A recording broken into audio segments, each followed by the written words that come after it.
नमस्कार सभी दोस्तों को जय श्री राम। आज के लेक्चर नंबर 4 में हम आज डिस्कशन करेंगे बक बूस्ट कन्वर्टर के बारे में। तो दोस्तों देखिए, आपके सामने सर्किट डायग्राम बना हुआ है ये बक बूस्ट कन्वर्टर का। इसमें इंडक्टर जो है वो ना तो सोर्स साइड पर है ना फिर ये लोड साइड पर है। ये डायोड लगा हुआ है, ये वीडीसी सोर्स है। तो ये कंप्लीट सर्किट डायग्राम है। इस सर्किट को हमने जैसे पहले हमने डिस्कशन किए बक कन्वर्टर बूस्ट कन्वर्टर, उसी तरह से इस सर्किट में भी हम डिस्कशन करेंगे ऑन स्टेट में, मतलब जीरो से डी में। फिर उसके बाद हम बात करेंगे ऑफ स्टेट में डी से टी के बीच में। तो इस तरीके से हम के वी एल और के सी एल लिख देंगे। तो के वी एल लिखेंगे तो L D D T of I T equal to V D C हो जाएगा। यहाँ पर स्विच ऑफ हो गया है, सॉरी स्विच ऑन हो गया है, डायोड ऑफ हो गया है। देखिए स्विच जब ऑन है तो इसके अक्रॉस जो वोल्टेज होगा वो जीरो हो जाएगा। ये देखिए स्विच के अक्रॉस वोल्टेज जीरो है और डायोड के अक्रॉस वोल्टेज क्या होगा, एनोड से कैथोड में हम नाप रहे हैं। तो देखिए ये एनोड हो गया और ये एनोड है और ये कैथोड है। तो एनोड पे जो है वो माइनस वी नॉट कनेक्टेड है और कैथोड पे प्लस वी डी सी। तो एनोड टू कैथोड का वोल्टेज हो जाएगा minus V naught minus V D C. तो ये हो गया minus of V naught plus V D सी।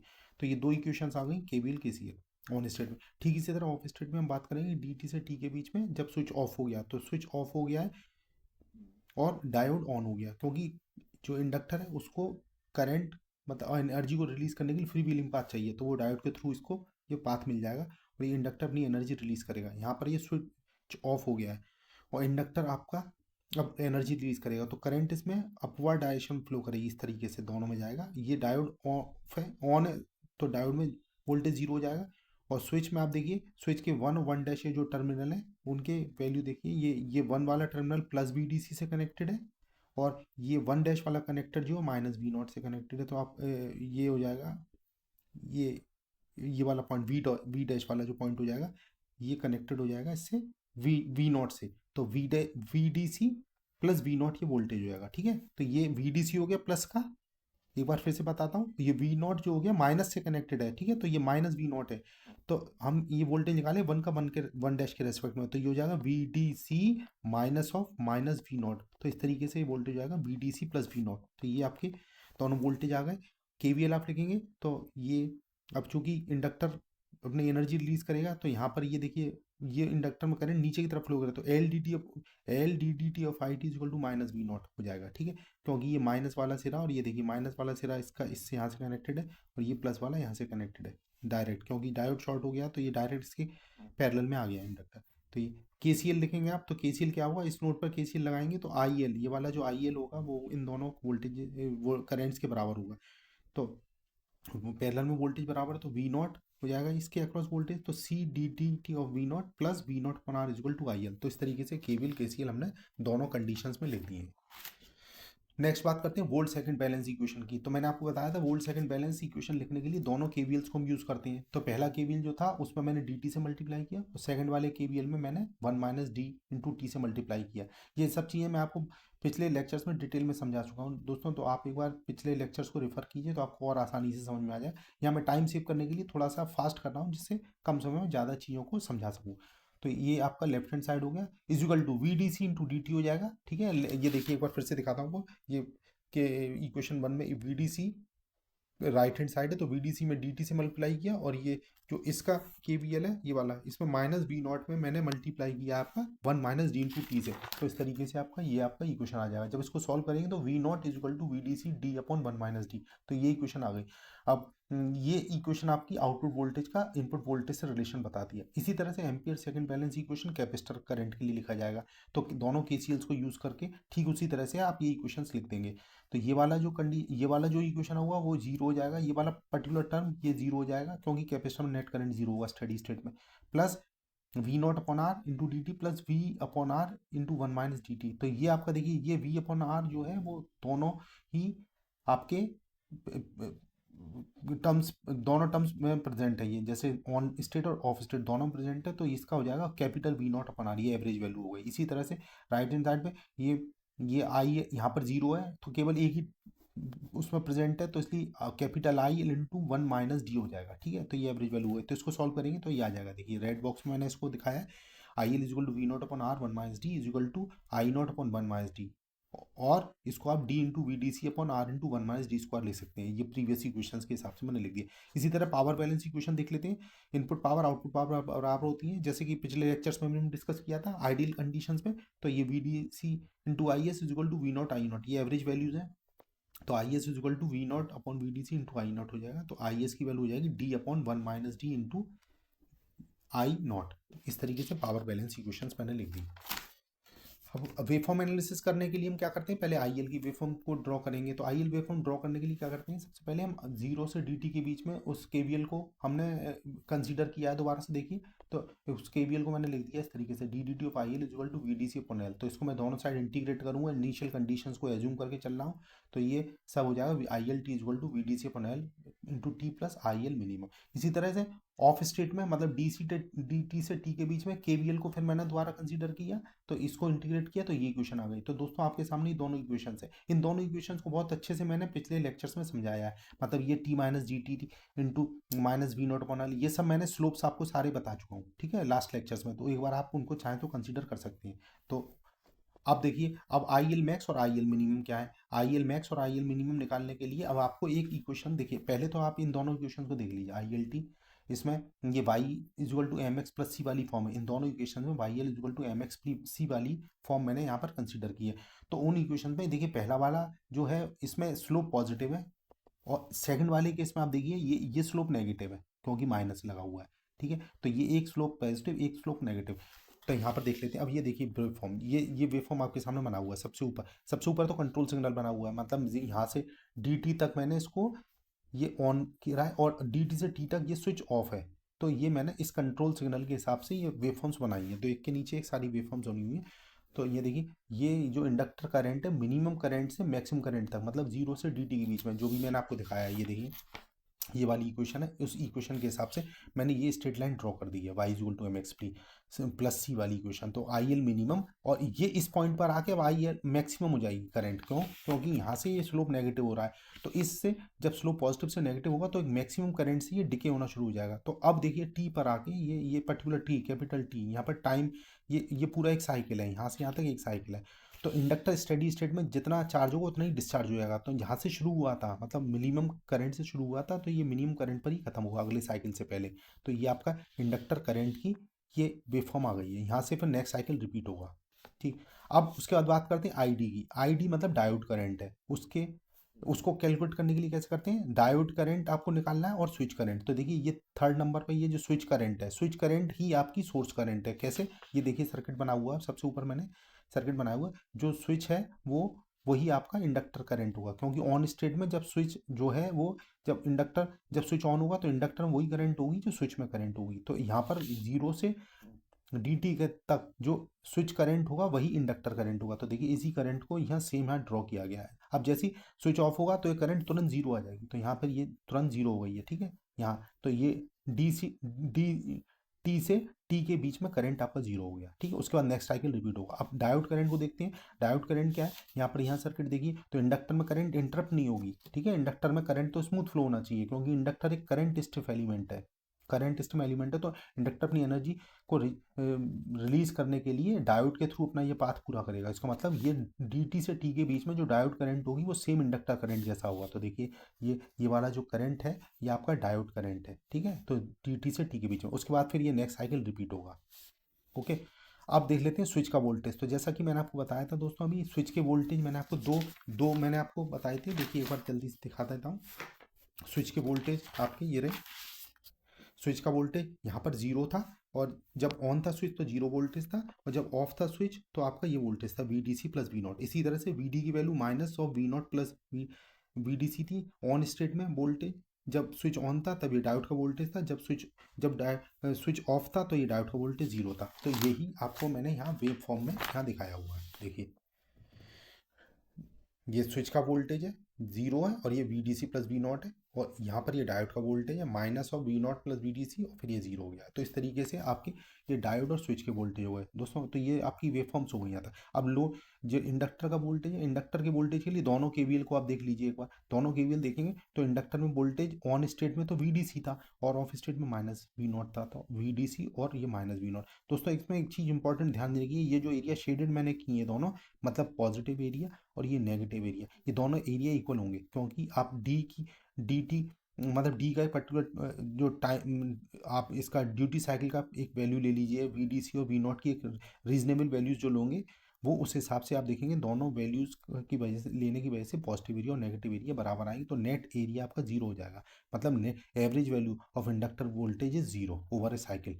ठीक है, अब तो इसके बाद ये बात करते हैं कैपेसिटर करंट और कैपेसिटर वोल्टेज की। दोस्तों तो ये ठीक एनालिसिस सेम टू सेम वही है जो मैंने आपको पिछले बूस्ट लेक्चर के वाली केस में बताया था। बूस्ट वाला जो बूस्ट कन्वर्टर वाला जो लेक्चर था, लेक्चर नंबर 3, उसको एक बार आप देखिए तो आपको ही समझ में आ जाएगी इसमें। मतलब एक बार मैं फिर भी शॉर्ट में बता देता हूँ। तो कैपेसिटर करंट जो है उसमें हमने स्मॉल रिपल अप्रोक्सीमेशन का यूज़ किया है। देखिए यहाँ लिख भी दिया है, this waveform is same as that in case of boost converter. ठीक है, तो यहाँ पर स्मॉल रिपल अप्रोक्सीमेशन करते हैं तो उस केस में ये वैल्यू माइनस आई नॉट पे अप्रोक्सीमेट कर देता हूँ मैं, और ये ऊपर वाली value I L minus I not है। तो देखिए आई एल वाली वैल्यू तो आप यहाँ ड्रॉ कर चुके हैं, आई एल वाली वैल्यू। ठीक है, तो इसमें से कांस्टेंट वैल्यू ये वाली जो बीच में ये जो लाइन जा रही है, आप देखना रेड वाली लाइन जा रही है, वो एवरेज करंट की है, एवरेज इंडक्टर करंट की है आई एल। तो ये वाली वेव फॉर्म में से आई एल को माइनस कर दीजिए तो इस तरह की वेव फॉर्म आ जाएगी। अब ये वेव फॉर्म ये जो मैंने ड्रॉ करी है, ये वेव फॉर्म ये यहाँ पर किस पॉइंट पर, मतलब टी के एंड होने तक।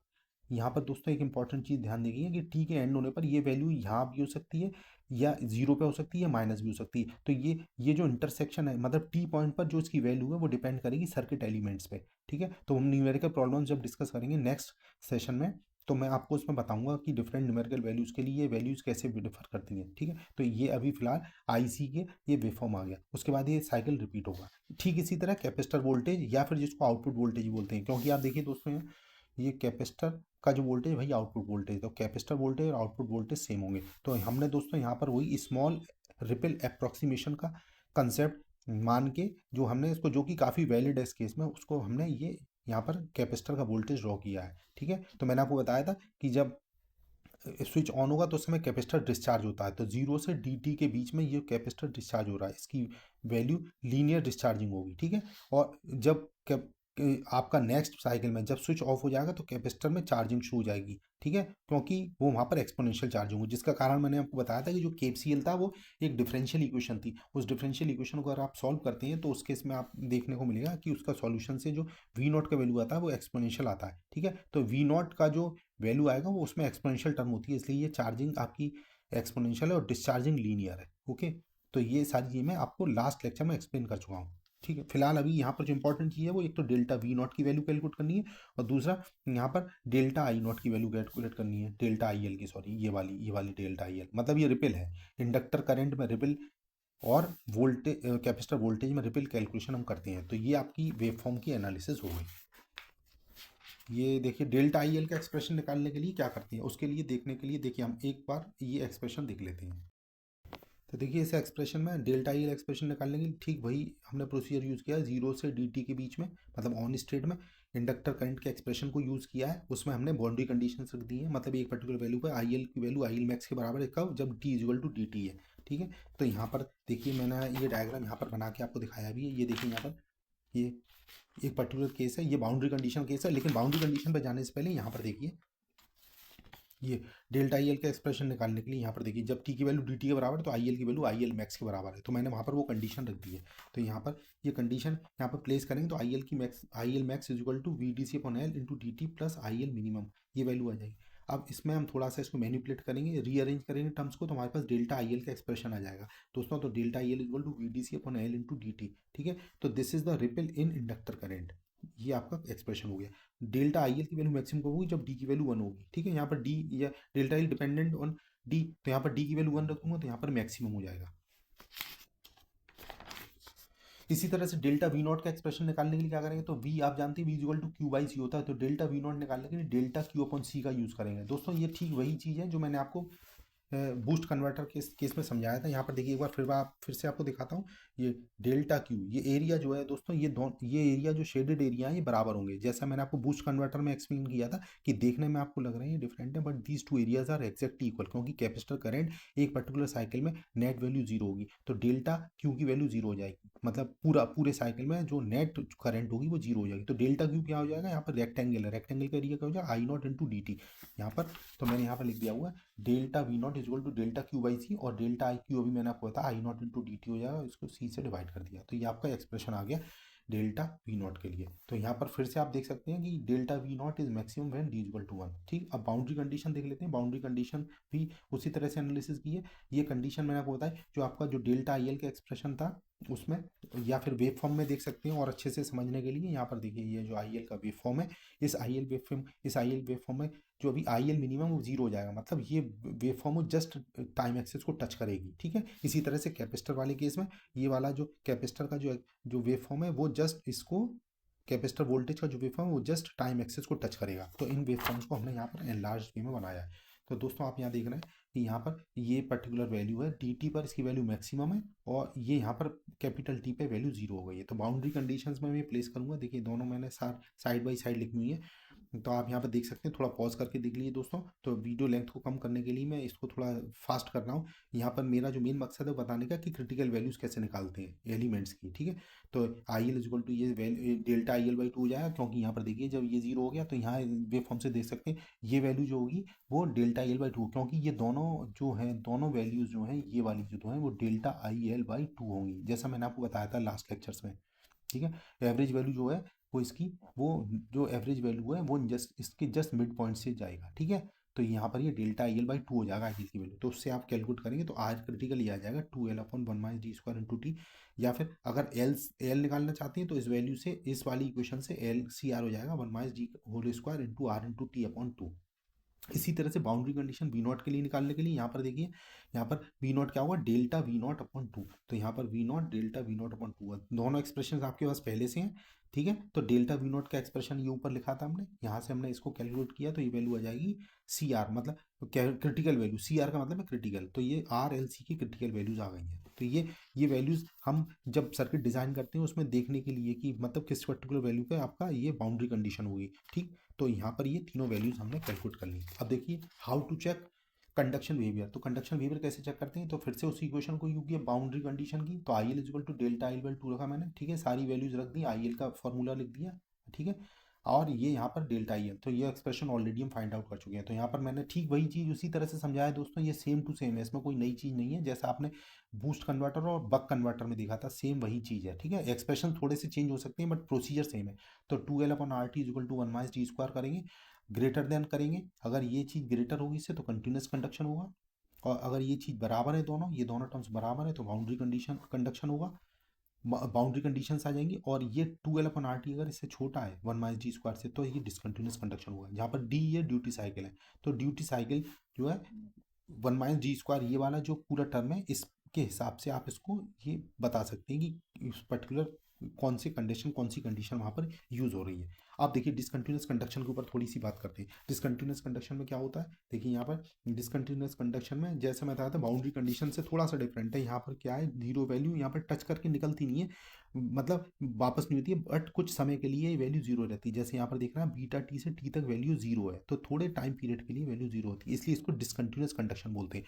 तो डिसकंटिन्यूस कंडक्शन में आप फिर दो कंडीशन यूज़ कर रहे हैं, जीरो और डी टी के बीच में इक्वेशन यूज़ की। ठीक है, और डी टी से बीटा टी, अब ये बीटा टी से लेकर टी ये वाले पर्टिकुलर टाइम पीरियड में वैल्यू जीरो है, तो आपने इन दोनों कंडीशंस को यूज़ किया तो ये एक इक्वेशन आ जाएगी पहले।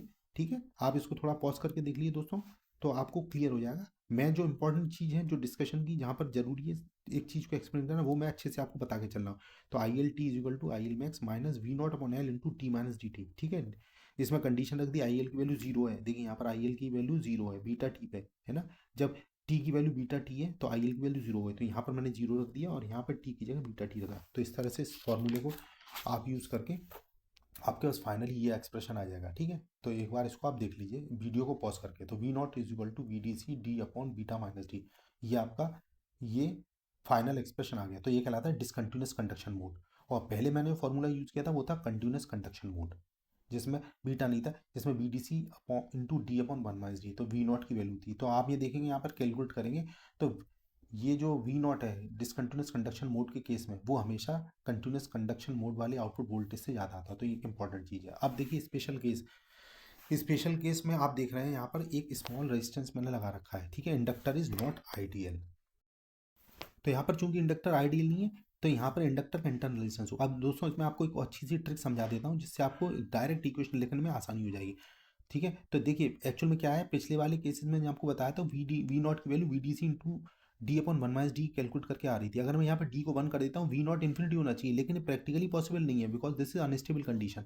तो ऐसे केसेस में हम सर्किट एनालिसिस करने के लिए इंडक्टर को प्रैक्टिकल इंडक्टर एक्चुअल इंडक्टर मान के चलेंगे। तो यहाँ पर स्मॉल आर मैंने इसके सीरीज में ऐड कर रखा है, बाकी बक बूस्ट कंडक्टर सेम है, ठीक है, उसमें कोई चेंज नहीं है।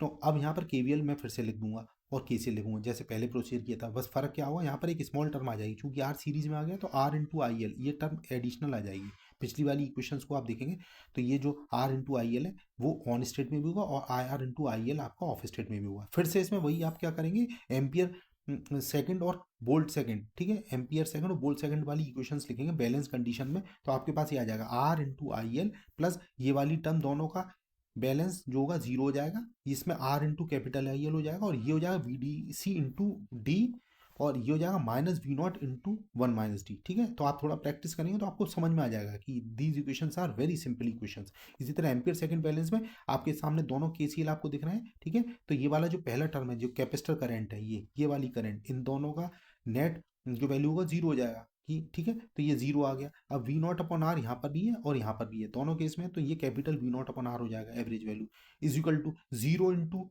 डी टी और यहाँ पर हो जाएगा I L into one minus D, तो ये हो जाएगा केवल I L into one minus D. तो इस तरीके से आपकी ये इक्वेशन आ गई। तो दो इक्वेशन आई दोस्तों, R into I L plus zero is equal to V D C into D minus V not upon into one minus D. और सेकंड के कंडीशन आई है आपके पास zero plus V not upon R is equal to I L into one minus D. अब देखिए इन दोनों को यूज करके मैंने एक तो आई एल कैलकुलेट किया इक्वेशन नंबर 6 में आप देख रहे हैं। तो इसलिए अब मैं इसको फाइनली अगर मैं इन दोनों इक्वेशंस को यूज करूंगा तो आपके पास ही अब ये वैल्यू आ जाएगी V not is equal to V D C into D into one minus D upon small R upon capital R plus one minus D square. तो यहाँ जस्ट आपको मैथमेटिकल इक्वेशन है उनका मैनिपुलेशन किया और इसमें कोई खास बात नहीं है। तो ये इक्वेशन एक इंपॉर्टेंट इक्वेशन। अब इस इक्वेशन का यूज करके हमने पर्टिकुलर कंडीशंस में हमने इसको चेक किया है। जैसे यहाँ पर डी इक्वल टू वन करता हूँ तो अब ये V not equal to zero आ जाएगा जो कि हमारा जस्टिफाइड है, ठीक है। तो डी जब वन होता है तो वी नॉट जीरो हो जाता है, मतलब ड्यूटी साइकिल अगर यूनिटी कर दें तो आउटपुट वोल्टेज जीरो हो जाएगा। अगर आर को जीरो कर देता हूं तो क्या होगा, V not equal to V D C into D upon one minus D, जो कि पहले वाली कंडीशन आ गई। अब यहाँ दो इंपॉर्टेंट केसेस हैं, अगर डी की वैल्यू जीरो और 1.5 के सॉरी 0.5 के बीच में है तो यहाँ पर वी नॉट की वैल्यू वी डी सी से कम हो जाएगी, मतलब बक कन्वर्टर का केस हो जाएगा।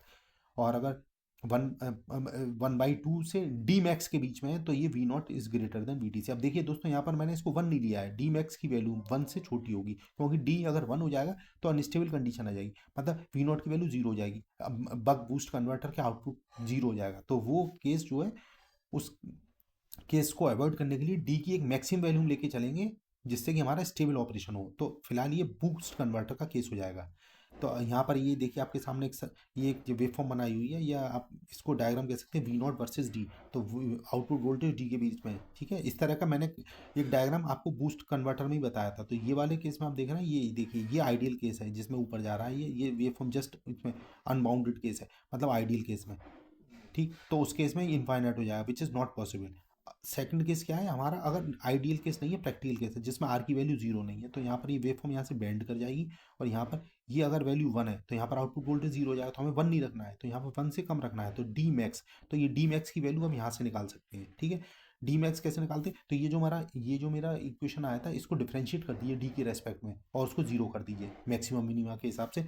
तो उस केस में ये डी मैक्स की वैल्यू आ जाएगी one plus small R upon R minus under root R into one plus R upon R upon capital R. तो ये आपका डी मैक्स का वैल्यू हो गया और इस पर्टिकुलर वैल्यू पे वी ओ मतलब आउटपुट वैल्यू, आउटपुट वोल्टेज का मैक्सिमम वैल्यू क्या होगा वो मैंने कैलकुलेट किया है यहाँ पर, V D C upon two into one plus R upon R square root में माइनस वन। तो ये आपकी दो कंडीशंस आ गई, ठीक है, डी मैक्स की और वी नॉट मैक्स की। तो यहाँ पर ये दिखाया, अब देख रहे हैं दोस्तों आप, मैंने आपको जो बताया था अगर डी की वैल्यू जीरो से 0.5 के बीच में तो ये बक कन्वर्टर वाला मोड आ जाएगा और अगर वन 1/2 से लेके डी मैक्स के बीच में है तो ये आपका बूस्ट कन्वर्टर वाला मोड आ जाएगा। और डी मैक्स के ऊपर जाती है मतलब 1 के जितना पास जाएगी तो ये आउटपुट वोल्टेज जीरो होने लगेगा। देखिए अचानक ये तेजी से गिर रहा है तो ये अनस्टेबल ऑपरेशन हो जाता है। तो ये आपको मैंने शेडेड पोर्शन कर दिया। तो इस तरीके से हम बक बूस्ट कन्वर्टर की एनालिसिस करते हैं। तो ये आज का लेक्चर था दोस्तों। अगर आपने लेक्चर आपको पसंद आया तो मेरे चैनल को सब्सक्राइब कीजिए और लाइक कीजिए इसको। और दोस्तों मुझे मोटिवेशन के लिए आप थोड़ा सा ये इसमें फीडबैक दीजिए, कमेंट दीजिए कि आपको कैसा लगा लेक्चर। कुछ और सुधार होगा तो मैं ज़रूर करूँगा। तो दोस्तों लेक्चर देखने के लिए धन्यवाद। Thank you. जय श्री राम। अगले लेक्चर में मैं आपसे डिस्कस करूँगा कुछ न्यूमेरिकल प्रॉब्लम्स के बारे में। चलिए फिर मिलते हैं नेक्स्ट लेक्चर में। ठीक है, नमस्कार।